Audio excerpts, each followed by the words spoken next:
प्यारे बच्चों, मैं DS मौर्य इंग्लिश के वीडियो के लिए आज एक नए वीडियो के साथ फर्स्ट पेपर की शुरुआत करते हैं। जैसा कि आप लोग जानते हैं कि पेपर तो चूँकि एक ही होता है पूरे सब्जेक्ट का, लेकिन ग्रामर पोर्शन और टेक्स्ट बुक पोर्शन दोनों अलग अलग हैं। तो टेक्स्ट बुक पोर्शन में सबसे पहले आज हम पोएम शुरू करते हैं। क्योंकि किताबें लोगों के पास हो सकता है उपलब्ध ना हो, तो जल्दी से जल्दी किताबें ले लें, एडमिशन ले लें, परफेक्ट हो जाएं और सिलेबस शुरू करें। नरेशन आपको पढ़ाया गया है इंट्रोगेटिव तक, नेक्स्ट वीक में फिर नरेशन पढ़ाया जाएगा और इस वीक में फर्स्ट पेपर चलेगा। एक एक सप्ताह दोनों की क्लासेस अलग अलग चलेंगे। फर्स्ट पेपर में जो पोएम में पोएट्री पोर्शन है उसमें पहला पोएम आपका मर्सी आता है, और मर्सी पोएम में एक ड्रामा का एक दृश्य है जो वर्णन किया गया है। ड्रामा आपके सिलेबस में है मर्चेंट ऑफ वेनिस, जो सेकेंड ईयर में पढ़ेंगे। उसी का एक कोर्ट, उसी में कोर्ट सीन में एक पोएम जो पोर्सिया के द्वारा बोला जाता है, वही यह पोएम आपके सिलेबस में अलग से पोएम के रूप में दिया गया है। पोएम का टाइटल है मर्सी। मर्सी मीन्स दया होती है। मर्चेंट ऑफ वेनिस में जब साइलॉक अंटोनियो से बदला लेने के लिए मैटर को कोर्ट में ले जाता है और पूरी तरह से अपने इस फैसले पर अडिग रहता है कि जो बॉन्ड में लिखा हमें उसी के अनुसार भुगतान मिलना चाहिए। जैसा कि अंटोनियो बाय चांस एक ऐसे बॉन्ड को भर दिया था जो उसके जीवन के लिए एक बहुत बड़ी समस्या उत्पन्न हो गया, खतरा उत्पन्न हो गया। और चूँकि कोर्ट के आदेशानुसार कोर्ट में जा कर के वो बॉन्ड भरा गया था, इसलिए संवैधानिक तौर पर कानून भी मजबूर था उस फैसले को मानने के लिए और उस बॉन्ड को पूरा करने के लिए। अब मानवता के आधार पर लोग, राजा भी, जज भी और गणमान्य लोग भी साइलॉक को, जो विलन के रूप में ड्रामा में व्यक्त किया गया है, समझाने का प्रयास कर रहे थे कि आप सही है कि आप कानून के तहत सच हैं, अंडर मतलब लॉ आप काम कर रहे हैं, लेकिन मानवता के आधार पर आप अंटोनियो को माफ़ कर दीजिए। लेकिन अंटोनियो तैयार नहीं था। जैसा कि उस बॉन्ड में लिखा था, अंटोनियो कुछ पैसा उधार लिया था। समय से ना दे पाने पर, समय के बीत जाने पर साइलॉक पैसा नहीं लेता, ब्याज नहीं लेगा, केवल अंटोनियो के सीने से 1 पाउंड गोश्त कटवा लेगा। और ऐसा करना अंटोनियो के जीवन के लिए खतरा था, इसलिए सारे लोग समझा रहे थे कि इस चीज़ को अवॉइड करें, मानवता के आधार पर साइलॉक को माफ़ कर दें। लेकिन साइलॉक मानने के लिए तैयार नहीं था। ऐसे में पोर्सिया, जो ड्रामा की हीरोइन है, वो वकील के रूप में कोर्ट में प्रस्तुत होती है अंटोनियो का पक्ष रखने के लिए, और उसको बचाने के लिए वो साइलॉक के हृदय को परिवर्तित करना चाहती है।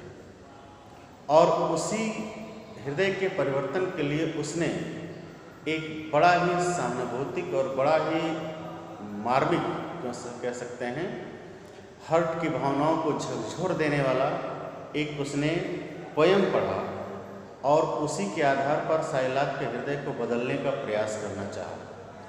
लेकिन साइलॉक, चूँकि वो पर्सनल दुर्भावना से ग्रसित था, वो किसी तरह की कोई बात मानने के लिए तैयार नहीं था।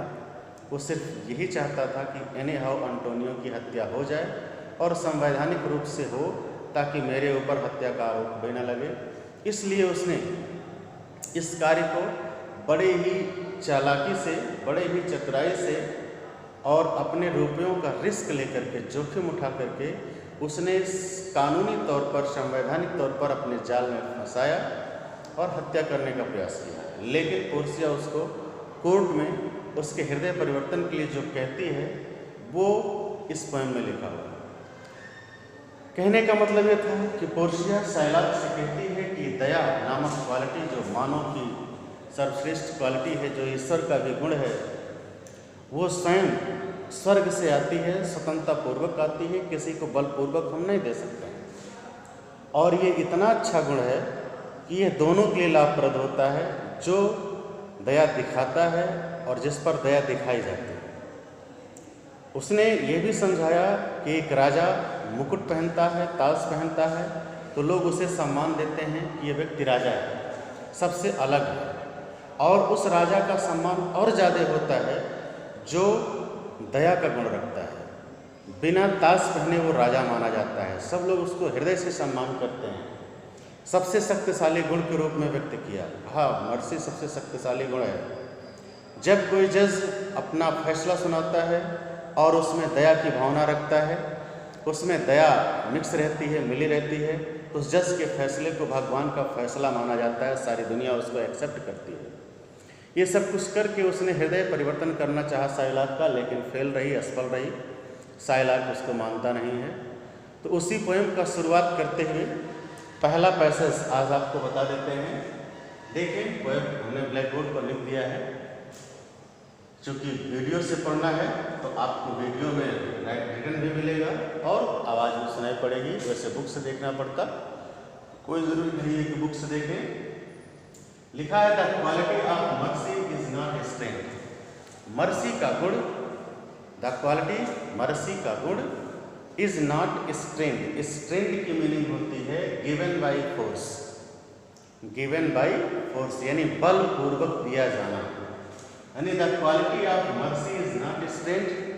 मर्सी का गुण किसी को बलपूर्वक नहीं दिया जा सकता, यानी किसी को ज़बरदस्ती दबाव दे करके हम उसे किसी पर दया दिखाने के लिए नहीं कह सकते, हम उस पर दया का गुण नहीं ला सकते, बल्कि it dropeth as the gentle rain from heaven. It dropeth, dropeth means जैसे बारिश होती है, तो मर्सी का गुण, इट मीन्स मर्सी का गुण, ड्रॉपेथ मीन्स बरसता है, गिरता है।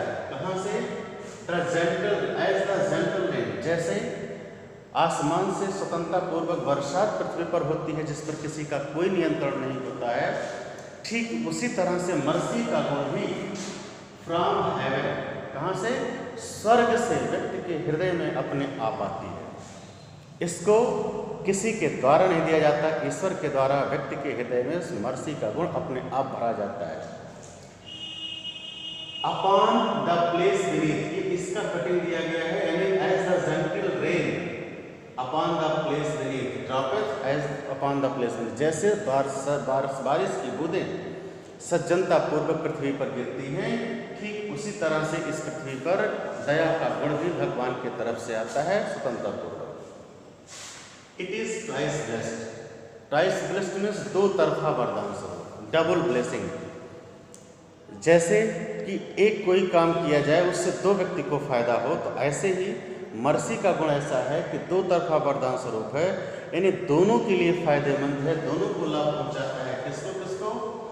It blesseth him that gives, ये उसके लिए भी आशीर्वाद स्वरूप होता है जो मर्सी, जिसके ऊपर मर्सी दिखाई जाती है, जो मर्सी दिखाता है, एंड हिम दैट टेक्स, और वो व्यक्ति भी उसका लाभ पाता है जो मर्सी जिसके ऊपर दिखाई जाती है। It blesseth him that gives, ये उसके लिए भी वरदान स्वरूप होती है जो मर्सी दिखाता है, एंड हिम दैट टेक्स, और जिसके ऊपर मर्सी दिखाई जाती है। यानी जो किसी के ऊपर दया दिखाता है तो दया दिखाने वाले को भी ये फायदा पहुंचाता है, और जिसके ऊपर दया दिखाई जाती है उसके लिए भी फायदेमंद होता है। कैसे? यूँ देखें कि कहने का मतलब ये है कि जिसके ऊपर दया दिखाई जाती है वह व्यक्ति किसी दंडनीय अपराध से मुक्त हो जाता है, माफ़ कर दिया जाता है, और जो दया दिखाता है वो लोगों की निगाह में भगवान जैसा, देवी देवताओं जैसा, देवताओं के समतुल्य माना जाता है कि उसने किसी को माफ़ कर दिया। यानी यूँ कह सकते हैं the quality of mercy is the quality of God, या the quality of mercy is a heavenly quality, या mercy is a heavenly quality, it comes from heaven just like the drops of rain come falls from the earth from heaven, falls upon the earth from heaven. It is pricelessness, the mercy, the quality of mercy is double blessing. It blesseth him that gives and it blesseth him that takes. यानी mercy का गुण उसके लिए भी फायदेमंद होता है जो दिखाता है, और उसके लिए फायदेमंद होता है जिस पर दिखाई जाती है। तो ये पहला पैसेज रहा। चैप्टर थोड़ा पढ़ लेना, पहला पैसेज देख लेना, मीनिंग नोट कर लेना, वर्ड की मीनिंग इसलिए बता दिए हैं, और कल इसके आगे पैसेज पढ़ा के पूरा कर देंगे। धन्यवाद।